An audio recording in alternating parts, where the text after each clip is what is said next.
At this time, let me introduce to you Minister Samuel Pounds.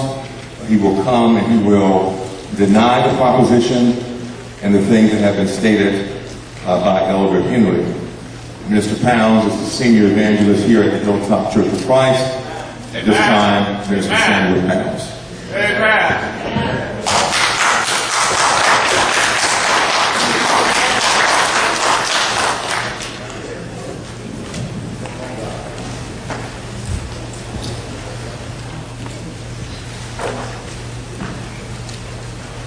The Apostle Paul said in Romans chapter 10, brethren, my heart's desire and prayer for God for Israel is that they might be saved. I bear them record that they have a zeal of God, but not according to knowledge.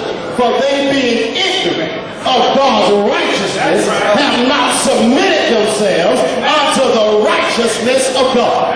What were they ignorant of? They were ignorant of the fact, verse 4, that Christ is the end of the law. He's the end of the law. And I stopped by to tell our friends, the Seventh-day Adventists, that Christ is the end of the law. Now, Elder Henry came here to prove a proposition. And I'm waiting on him to prove the proposition. Now, he said a lot of things. Now, I declare, he said a lot of things. And he went to John 14:15. He keep running there, and I don't know why. Because Jesus said, if you love me, keep mine. He didn't say Moses. He said, keep my commandments. Evidently, they don't understand the difference between Christ's command and the Moses command. And another thing. Let me show you something. He started off running in regards to the fact that there's a difference between the law of Moses and the law of God. Well, let's see what the Bible says. Let's go to the book of Ezra. Meet me in the book of Ezra. Now let me just show you, because that's what he said. But I want to go by what my friend said. I want to go by what the Bible said. Get for me Ezra chapter 7. Ezra chapter 7. Let's see if there's a difference between the law of Moses and the law of God. Ezra chapter 7 and verse number 6. Ezra 7 and verse number 6. What does the Bible say? This Ezra went up from Babylon. He went up from Babylon. And he was already scribed. Watch this now. He was already scribed where? In the law of Moses. What was the law of Moses called? Drop down to verse number 12. Brother Law, drop down to verse number 12. What does the Bible say? Out of Xerxes, King of Kings, unto Ezra, the priest, a scribe of the law of God. Now the Bible says he was a scribe of the law of Moses, but the law of Moses is also the law of God. Yes, both of them are the same. I know that's right. Go to Nehemiah. Nehemiah chapter 8. Go to Nehemiah chapter 8 and verse number 1. Nehemiah chapter 8 and verse number 1. Let's watch what the Bible says. And all the people gathered themselves together and one man into the street that was before the water gate. And they spake unto Ezra the scribe to do what? To bring the book of the law of Moses. What did they want? They wanted the book of the law of Moses. What was that called? Look at verse number 8. Look at verse number 8. It says the law of Moses. Verse number 8 says what? So they read in the book. And the law of God. The Bible says that the law of Moses, it was the law of God. The only thing I need to show you today is that when the law was gone, the Ten Commandments was gone as well. I wish I had time to deal with this, because Elder Henry, he failed to do something. He went to Exodus chapter 20, but they always started verse number 3. Why don't y'all start at verse 1 and 2? When you go to verse 1 and 2, it tells you it was for the Jews. It was for Israel and not for us today. And another thing, get for the brother-in-law. Brother-in-law, go to Romans chapter 6 and verse number 14. Romans chapter 6 and verse number 14. Since you came to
What law, Paul, are you talking about? Well, look at verse number 7. And we look at Romans 7, the B part says, the law I'm talking about that we're not under, we're dead to, we've been delivered from, is the law that says, thou shalt not covet. That's the 10th one in the 10 commandments.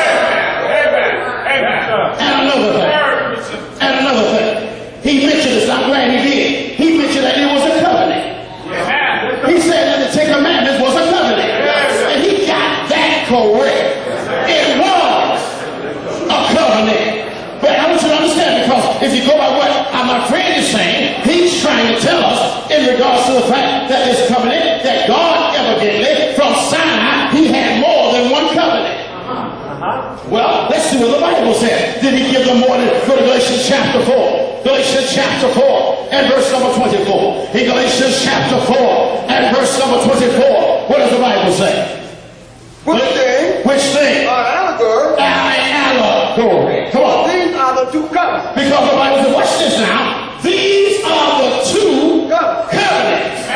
Come on. The one from Mount Sinai. Only one came from Mount Sinai. So why is he trying to make a distinction between the law of God and the law of Moses? And the Bible says only one came from Sinai. Let me tell you, my friend, I agree. The law, it was a covenant. Deuteronomy chapter 4 and verse number 11. In Deuteronomy chapter 4 and verse number 11. Watch what the Bible says. Deuteronomy chapter 4 and verse number 11. And he came near. And watch this now. And he came near. And stood under the mountain. And stood under the mountain. And the mountain burned with fire. unto the midst of heaven. with darkness. And with darkness. Clouds. Thick darkness. Thick darkness. Come on. And the Lord spake unto you out of the midst of the fire.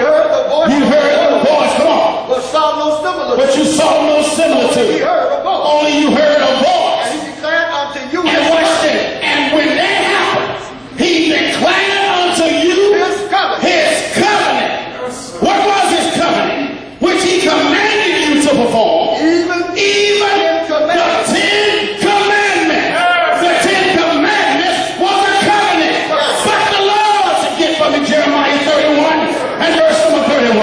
Jeremiah 31 and verse number 31. Man, I stopped by to tell you, I came to close this thing tonight to help us understand that the law of Moses, it was nailed to the cross. And I stopped no 7 to 8 minutes can take it all when Christ nailed it to his cross.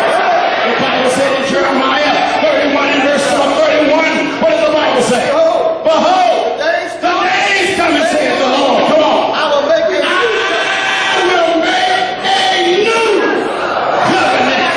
Not the old covenant, 10 commandment covenant. I'm going to make a new covenant with you. And another thing, let me just say this. There was a lot of things that he said. He said the Sabbath was made. And that's correct. The Sabbath was made. But you got to understand this. God made everything in 6 days. The Sabbath fell on the Sabbath. Go ahead. It wasn't made at creation. It came sometime later. And that's what you need to understand. And then my friend, he makes a lot of assumptions. That's what the problem is. He making assumptions. Because he think every time in the New Testament it mentions commandments. He think that's talking about the 10 commandments. Get from me 1 Corinthians chapter 14.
chapter 9, stay there where you are, brother Law. 1 Corinthians chapter 9, verse 20, verse number 21, Paul said to the Jews, I became a Jew. Yes, sir. For what purpose, Paul? That I may win some. Why are you going to the synagogue, Paul, on the Sabbath? That's where the Jews are. I know that's right. Look at the Bible, because we still in Acts 13. What happened? Look at verse number 30.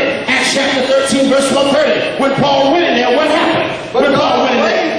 All right, go back. I'm sorry, brother Law. Go back and let's read a little bit. Let's start verse 26. Start verse 26, 13, 26.